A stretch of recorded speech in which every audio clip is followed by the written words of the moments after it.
Welcome to my hometown, Sherman, Illinois, a sleepy community on the outskirts of Springfield, the capital. This little village is where I spent the first 18 years of my life and is a tight-knit community of families. It's close enough to the city where my mom worked, but also still a farming community, so my dad only had to drive a few miles to my grandparents' farm for work. But despite being what I would very confidently say is a great community to grow up in, to raise your kids in, it is dramatically different from the community where I currently raise my own children in Germany. On my channel, I often talk about pedestrian-friendly infrastructure, kid-friendly design, and how great urban planning gives children more independence, freedom, and self-reliance. But that isn't how I grew up. Like the vast majority of American children, I grew up in a very, very car-centric culture. So in today's video, I'm going to take you on a walk from the front door of the house I grew up in to my old elementary school to illustrate exactly why, despite living just 1 mile door-to-door, or around 1.6 kilometers, I personally never walked or biked to school. Not once. So, let's get started.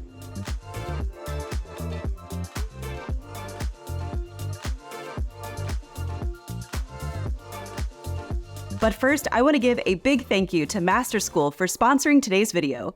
A global network of career training schools that helps people make their first steps into the world of tech, Master School currently has programs such as data analytics, cybersecurity, and software engineering, as well as a new AI engineering career track. With Master School, you can enjoy a 1-month orientation course designed for people like you who are still exploring their way in the tech industry and want to get some better understanding of it before diving headfirst into any domain.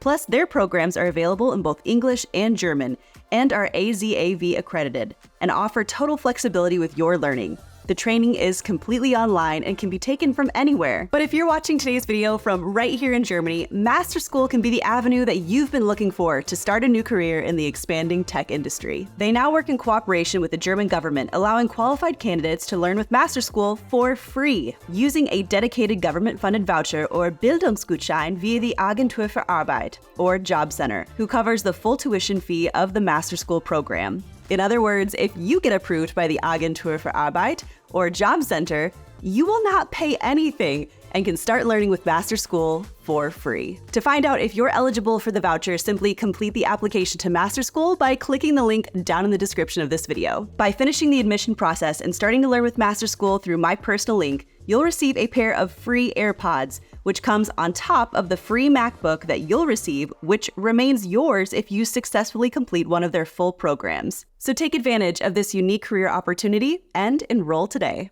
All right, so I am starting off today's walk in the neighborhood where I grew up as a kid. In fact, my old house is right there behind me, so it's definitely a really weird feeling being back in the place where, my entire childhood was spent.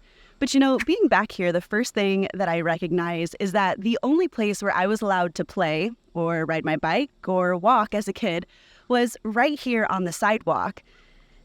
Compared to the neighborhood where I raise my kids now, where we play on a Spielstraße and the kids run around pretty much everywhere, the only safe place for children, even in a quiet, calm residential neighborhood, is, quite frankly, the sidewalk. Because a huge difference to Germany is that even though this is no through traffic, only the residents drive through here, cars are still allowed to drive much, much faster than in Germany. Here in my neighborhood, the speed limit is 30 miles an hour, which is roughly 50 kilometers an hour. Now, that's the speed limit in Germany that's reserved for main thoroughfares through towns and villages. Most residential neighborhoods in Germany are traffic calmed to about 30 kilometers an hour, or about 18 miles an hour, which is a significant difference. I know that as a child growing up, my mom was very stern with us that the only place we were ever supposed to be was on the sidewalk because that was what was safe. And I think that really holds true for a lot of neighborhoods throughout much of the United States. It's just, quite frankly, not safe to play in the street. The streets are for cars, not for kids, even in neighborhoods that are meant for families. Now, the other big difference to here in the United States is that sidewalks themselves are actually quite haphazard. In the United States, anything built before 1970 would have had the opportunity not to construct sidewalks when the area was first developed. Once zoning and subdivision code became more and more prevalent throughout the nation, the construction of sidewalks became more mandatory. In a lot of older, more established neighborhoods, you might not find them at all, because throughout much of the United States, the production and construction of sidewalks are the responsibilities of the individual developers who build the neighborhoods. So I'm now approaching the end of my neighborhood street, out onto one of the more main, larger roads in my small town. And, well, take a look for yourself. The sidewalk ends. Okay, so here at the end of my neighborhood, I am now approaching County Road 124, or what we really call Andrew Road in Sherman. And there's no sidewalks, so I basically have two options. I can either walk on the narrow shoulder next to the road and hope that I'm not hit by a car, or I can walk through private property in the grass. When I was a little kid, we kind of walked through the grass most of the time, but technically speaking, that is illegal, and I'm not really a local here anymore, so I guess the road is the legal option, so yeah, here we go. So Sherman, Illinois is a really nice family community town. This is a town of just 4,600 people, and it's not large or sprawling like a lot of the major city suburbs are. And again, this is a village that's primarily made up of families. And the whole reason I wanted to take you on this walk with me today is just to illustrate that I think one of the big reasons why we don't have pedestrian-friendly infrastructure isn't necessarily that we're just so spread out. It's just that it's not a priority. But it's not just this walk that I think really illustrates it for me. Take a look at this local park that we also have here in Sherman. It's wonderful. It's brand new. The city has just invested a ton of money into really great spaces for kids to play. The problem is, you can't walk or bike there if you're a kid. That's right. This facilities area and playground area, which, if I had to imagine, probably cost in the six-figure range, is only accessible if you're a young kid, if a family member can chauffeur you there. There's no sidewalks connecting it, which I really think is such a shame. I really think that takes away such a huge amount of independence and autonomy that children feel.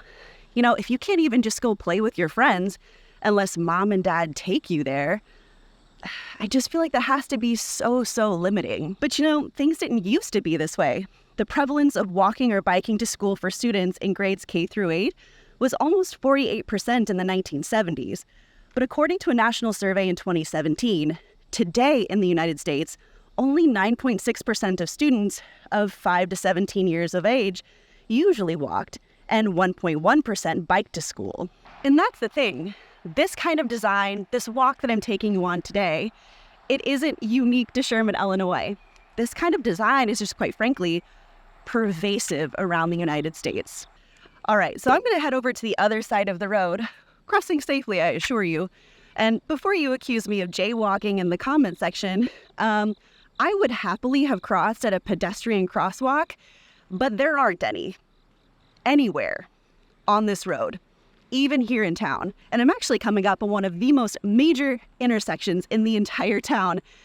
And I'm going to show you something that's probably going to shock you. There's no pedestrian crosswalk here.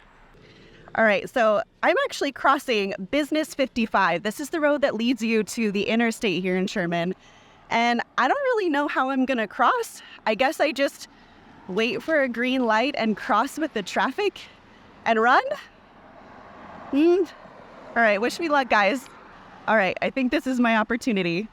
1, go. Yeah, okay. By the way, I planned this walk for 7 o'clock in the morning for the exact reason that I didn't want to get hit by a car. But here's the thing that's also, I think, really important to underscore here. This is not some exceptional route that I'm choosing to prove a point. There really are only a handful of intersections here in this town. None of them have pedestrian crosswalks.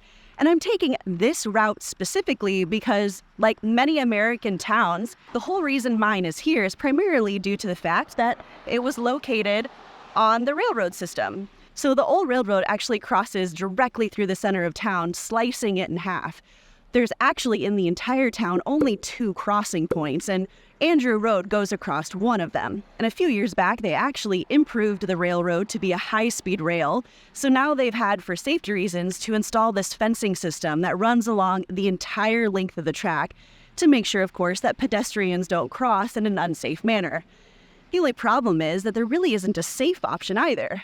There's no sidewalk crossing this railroad.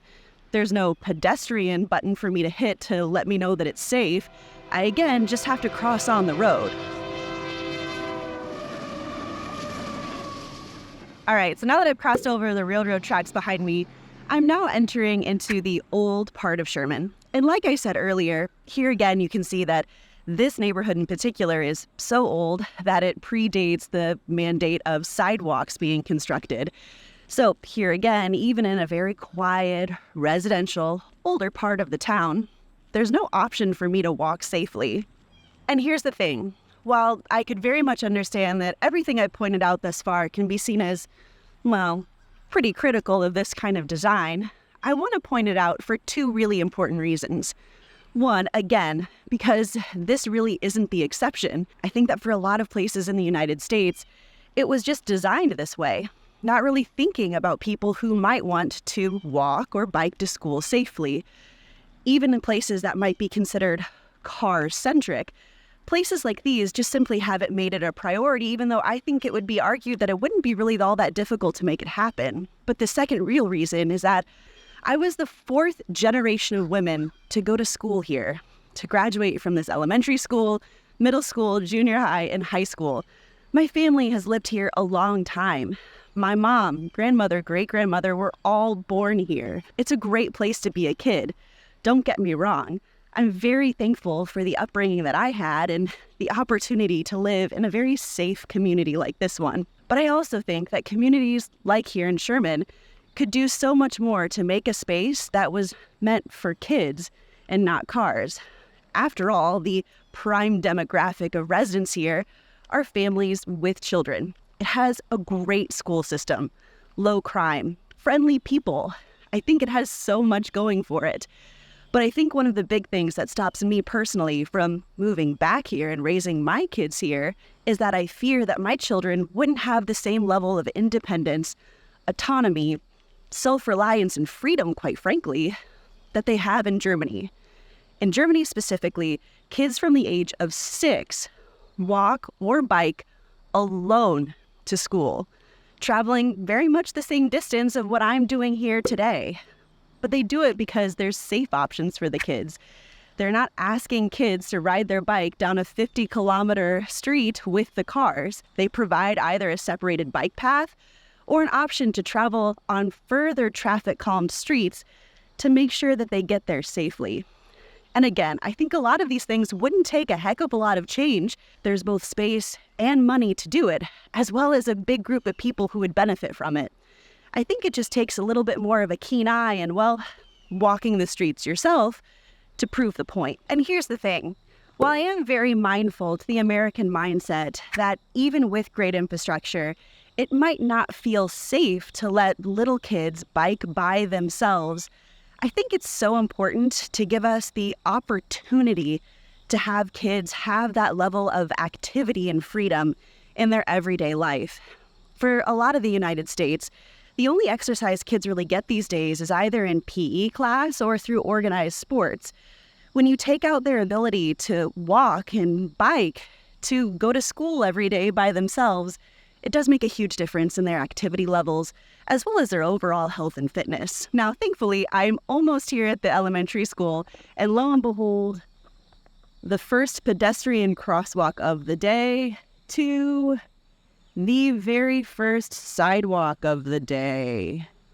But it's right there on the elementary school property. And so with that, it also means that I have officially ended my journey, my 1-mile walk from my old home where I grew up and spent my childhood to my old elementary school.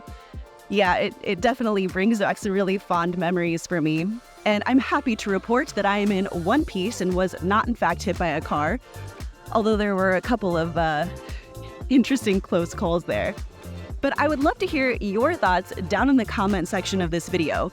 What do you think about the walk that I took today? What kind of improvements do you think could have been made to make that walk safer? And how do you think that could be applied through the rest of the United States?